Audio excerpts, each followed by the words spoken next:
بعضې حاجیان تلي هغه تپوس کوي وایي جي حاجیانو باندې دا د اختر قرباني شته که دې شته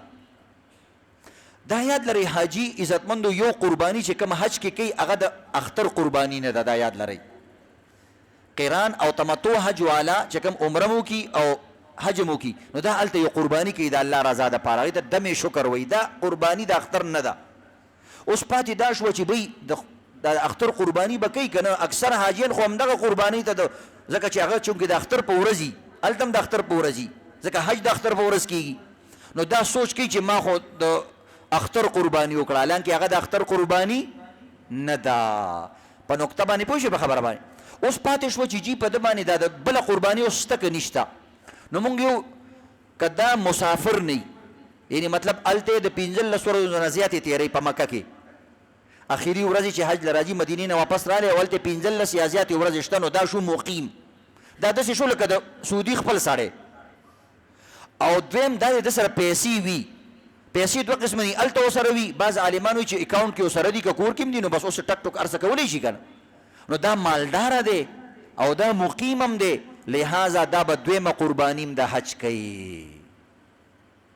دویمه قرباني به د اختر کوي حج والا خو یې کړې ده دویمه قرباني به د څه کوي د اختر کوي تاسو هم کله کله دا وایي دویمه قرباني به د څه شي کوي چې درته زده شي دغسې او که یو سړی مسافر دی یا مثلا بل چا حج له لېږلی همدغه پیسې ورسره نور تشپاڼې دی درک نه لګي نو بس خبره ختمه د اختر قرباني پې نشته اختر قرباني او د حج قرباني کې یو بل فرق دی د حج چې کومه قرباني ده هغه خو به ته کې لازمن